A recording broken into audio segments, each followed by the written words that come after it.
আলাইকুম, কেমন আছেন সবাই? আজকে দেখেন সকালতে বৃষ্টি হইতেছে। আমার ফুল গাছগুলো আর কি করছে দেখেন বাতাসে, তো আবার ঠিক হয়ে যাবে ইনশাল্লাহ রোদ উঠলে। আর কি পরিমাণ পানি জমছে দেখেন, বৃষ্টি মনে হয় আবারও আইব, আকাশ অন্ধকার হয়ে আছে। তো চলেন আজকে আমি সব কিছু গুছিয়ে নিছি, দেখাই আপনাদের আজকে কি রান্না করব। যেহেতু বৃষ্টির দিন এজন্য আগে কাটটা আমি সব রেডি করে রাখছি। তো সব কিছু গুছিয়ে নিছি, আমি সিমের বিচি নিয়ে নিছি, আর পেঁয়াজ মরিচ কাটটা নিছি, একটু রসুন বাটা নিছি, আর এই যে 2টা টমেটো কাটটা নিছি, আর এই যে পাঙ্গাস মাছ নিয়ে নিছি। পাঙ্গাস মাছ দিয়ে সিমের বিচি দিয়ে রান্না করব। পাতিল গরম হয়ে গেছে, তেল দিয়ে দিলাম মাছ ভাজার জন্য।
তো মাছ কররা করে ভাজা নিচ্ছি আমি।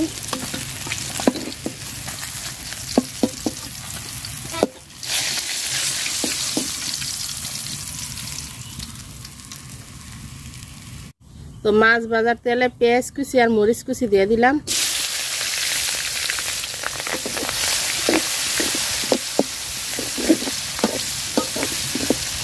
তো পেঁয়াজ মরিচ আমি ভাজা নিচ্ছি সুন্দর করে, একটু রসুন বাটা দিয়ে দিলাম।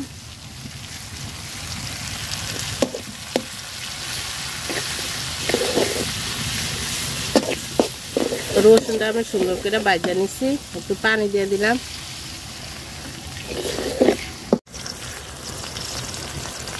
লবণ আর দিয়ে দিব হলুদ গুঁড়া।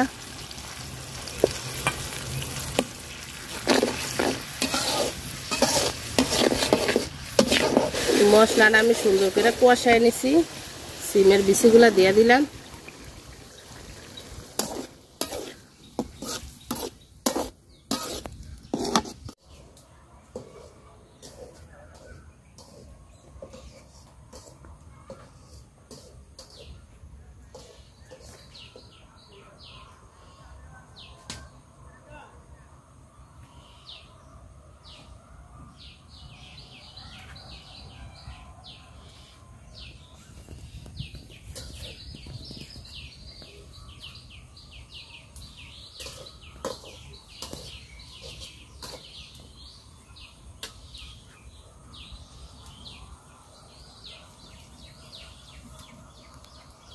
তো সিমের বিচিটা আমি খুব সুন্দর করে কষায় নিচ্ছি, দেখেন কত সুন্দর দেখা যায়।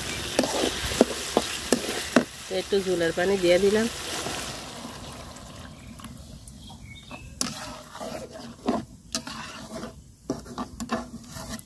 আজকে সকালে এত পরিমাণ বৃষ্টি হয়েছে, বাতাসও হয়েছে, দেখেন আমার ডাঁটাগুলো অনেকগুলো পড়ে গেছে গা। তো এগুলো হয়তো তুলা লাইতেই বানাইলে নষ্ট হয়ে যাবে গা।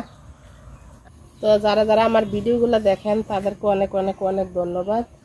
তো ভিডিওটা ভালো লাগলে সাবস্ক্রাইব করে দিয়েন, একটা করে লাইক দিয়েন।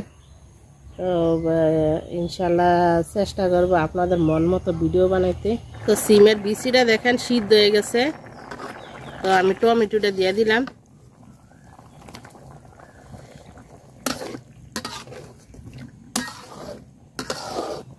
তো কয়টা ধনিয়া পাতা তুলে নিব।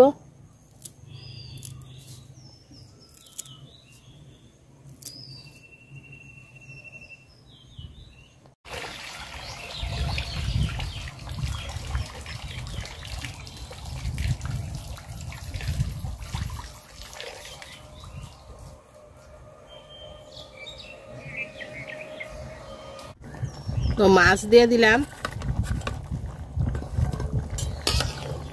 সিমের বিচি বড় মাছ দিয়ে রান্না করলে বেশি মজা লাগে আমার কাছে। সিমের বিচি ছোট ছোট মাছ দিয়ে রান্না করলে ভালো লাগে না, মজা লাগে না।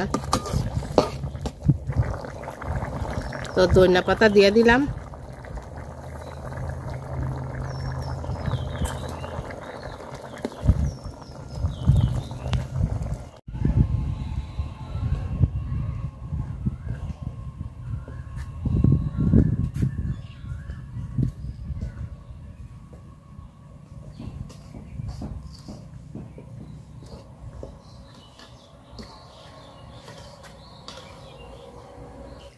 তো তরকারি হয়ে গেছে, নামাই নিলাম। সিমের বিচি দেখেন একদম গলে গেছে। তো যারা যারা এতক্ষণ ধরে ভিডিওটা দেখছেন সবাইকে অনেক অনেক ধন্যবাদ। আল্লাহ হাফেজ, আসসালামু আলাইকুম। সবাই খুব ভালো থাকেন।